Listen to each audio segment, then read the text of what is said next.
একটা তো জীবন না, মরণ তো একটা, সকলের তরে আছে এক স্থান। তবে কেন এক নাও হে মুসলমান, এক হও করিয়া আহ্বান। তবে কেন এক নাও হে মুসলমান, এক হও করিয়া আহ্বান। আজকে আমাদের নির্ভরশীলতার জায়গা হচ্ছে একমাত্র কার কাছে? আল্লাহর কাছে। কিন্তু আজকে আমরা যখন বিপদের মধ্যে পড়ে যাই, আমরা যখন কোনো একটি ক্ষেত্রে আমাদের সাহায্যের প্রয়োজন হয়, আমরা আল্লাহকে ভুলে গিয়ে সৃষ্টির কাছে মাথা নত করে ফেলি, ঠিক না? এই জন্য জীবনে যত কিছু আসুক না কেন, যত প্রবলেম আসুক না কেন, যত সমস্যা আসুক না কেন, একমাত্র চাওয়ার মালিক হচ্ছে আল্লাহ রাব্বুল আলামিন।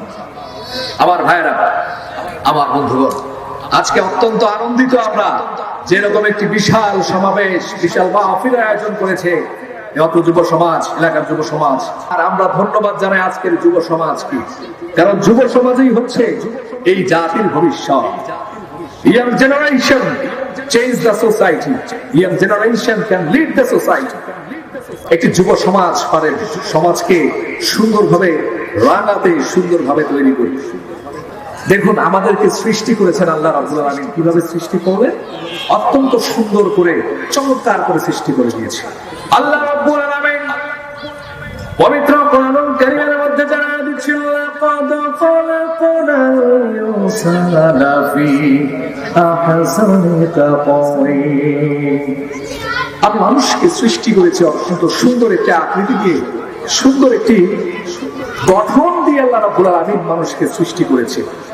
এই যে আমি আপনি সৃষ্টি হয়েছি, আমাদেরকে সৃষ্টি করা হলো, কিভাবে সৃষ্টি করা হলো, এটা আমাদের জানার দরকার আছে না নাই? আল্লাহ রাব্বুল আলামিন এক ফোঁটা নাপাক পানি থেকে, এক ফোঁটা বীজ থেকে মানুষকে কিভাবে সৃষ্টি করলেন, পবিত্র কোরআনুল কারীমের সূরা মুমিনুনের মধ্যে আল্লাহ তাআলা জানায়া দিচ্ছেন, ওয়ালাকাদ খালাকনাল ইনসানা মিন সুলালাতিন মিন তিন। আমি মানুষকে সৃষ্টি করেছি মাটির নির্যাস থেকে। এই মাটির মধ্যে, যে মাটির মধ্যে একদিন আমাদেরকে কবরস্থ হয়ে যেতে হবে, আজকে আমরা যে মাটির উপরে বসে রয়েছি, এই মাটির নির্যাস থেকে আল্লাহ রাব্বুল আলামিন আমাদেরকে সৃষ্টি করেছে। সুবহানাল্লাহ। আমরা সৃষ্টি হয়েছি মাটির নির্যাস থেকে। কি প্রক্রিয়া আল্লাহ রাব্বুল আলামিন আমাদেরকে সৃষ্টি করলেন? এরপর আল্লাহ তাআলা জানাচ্ছেন, সুম্মা জাআলনাহু নুতফাতান ফি ক্বরারিন মাকিন। এই মাটির নির্যাস থেকে আল্লাহ রাব্বুল আলামিন আমাদেরকে শুক্রবিন্দুতে পরিণত করে সুরক্ষিত স্থানে রেখে দিলেন। যে সুরক্ষিত স্থান থেকে ধাপে ধাপে আজকের এই সুন্দর বডি স্ট্রাকচার দিয়ে আল্লাহ রাব্বুল আলামিন সৃষ্টি করলেন। মানুষকে আল্লাহ তাআলা 7টি পদ্ধতিতে সৃষ্টি করেছেন, 7টি স্তরে সৃষ্টি করেছেন। কয়টি স্তর? 7টি স্তর। তার মধ্যে একটি হলো মাটির নির্যাস, দ্বিতীয়টি হচ্ছে নুতফা অর্থাৎ শুক্রবিন্দু। এই পর্যন্ত আল্লাহ রাব্বুল আলামিন আমাদেরকে তৈরি করলেন।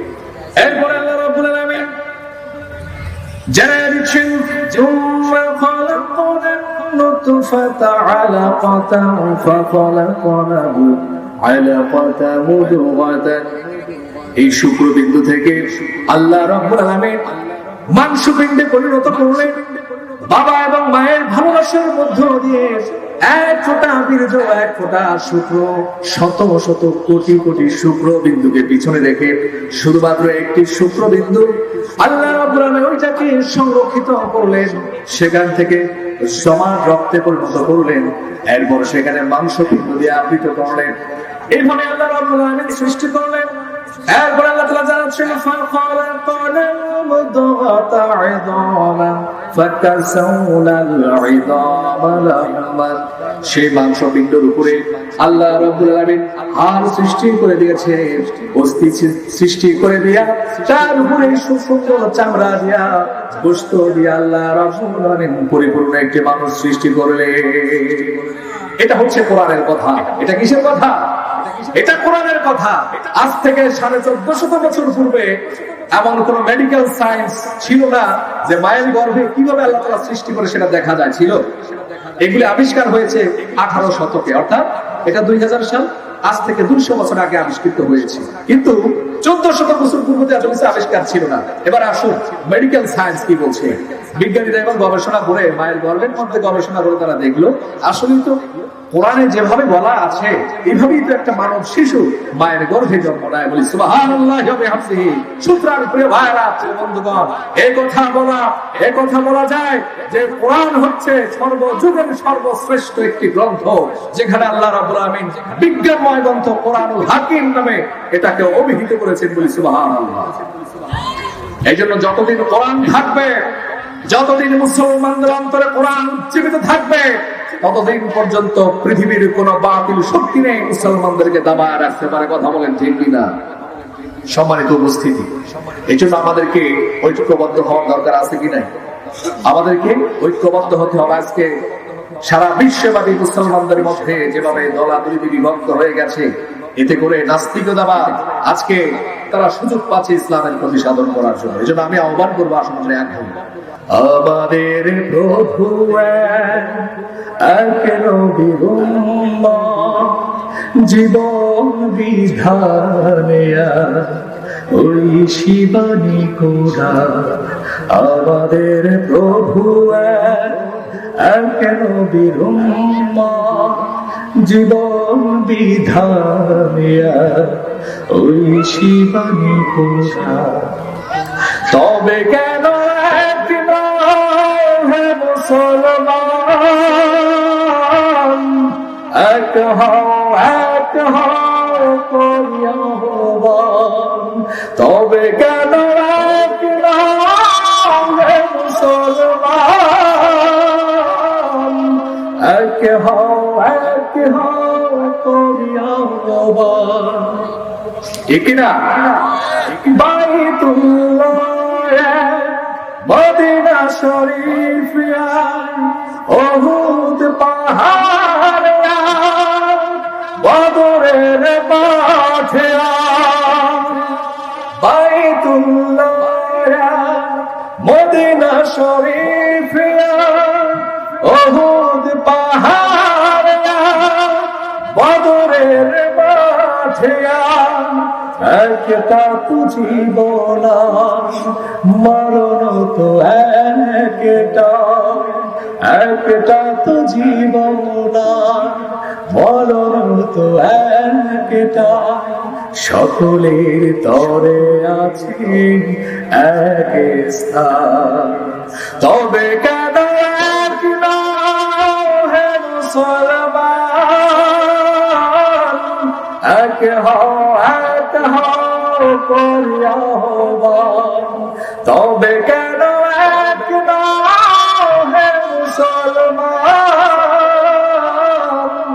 এক হও করিয়াহ্বান। ঠিক না বলেন? আজকে যদি মুসলমানরা ঐক্যবদ্ধ থাকতে পারে, আজকে ফিলিস্তিনের বুকে ইসরায়েলি আগ্রাসন হতে পারে।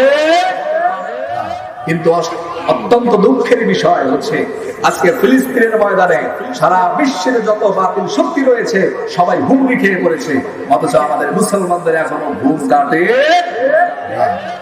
জাগ্রত হতে হবে, জেগে উঠতে হবে উদ্দীপ্ত অগ্নিশিখার মতো করে। যদি না জাগতে পারো মুসলমান, মনে রেখো তোমার ঘরেও আগুন লাগতে বেশি সময় বাকি নেই। আজকে ফিলিস্তিন থেকে শুরু হয়েছে, সেটা হচ্ছে ইসলামের প্রথম কিবলা বাইতুল মুকাদ্দাস। সেখান থেকে শুরু হয়েছে আগুন লাগা। এরপরে সারা বিশ্বব্যাপী মুসলমানদের ঘরে ঘরে আগুন লাগবে। তার পূর্বে আমাদেরকে কোরআনের আলোয় আলোকিত হতে হবে।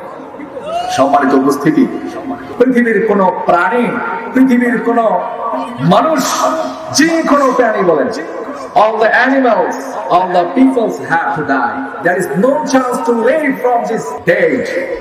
কারণ এই মৃত্যু থেকে বেঁচে থাকার কোনো অপশন আমাদের নেই, মরতেই হবে। জন্মেছি যখন তখন মরতেই হবে। কুল্লু নাফসিন যায়িকাতুল মাউত, প্রত্যেক প্রাণীকে মৃত্যুর স্বাদ গ্রহণ করতে হবে। কিন্তু মৃত্যুর পূর্বে আমরা যদি ভালো আমল নিয়ে কবরে যাইতে না পারি, তাহলে কি আমাদেরকে কবরে কি ভালো ব্যবস্থা দেওয়া হবে? বিরিয়ানি দেওয়া হবে? দেওয়া হবে না। কবরের সওয়াল জবাব যখন শুরু হয়ে যাবে, অ্যানসার দিতে না পারলে শুরু হয়ে যাবে কঠিন আযাব, কঠিন গজবের মধ্যে আমাদেরকে পড়তে হবে। কিন্তু দুনিয়ার জীবনে আল্লাহ তাআলা আমাদেরকে পাঠিয়েছেন পরীক্ষা করার জন্য। বান্দা, তোমার আমি পাঠাইলাম, তোমার রোগ দিলাম, তোমার অসুখ দিলাম, তোমার আমি অভাব দিলাম, এরপরে তুমি আমাকে ভুলে গিয়েছো কিনা, এই বিষয়টাই আল্লাহ রাব্বুল আলামিন আমাদেরকে পরীক্ষা করবেন।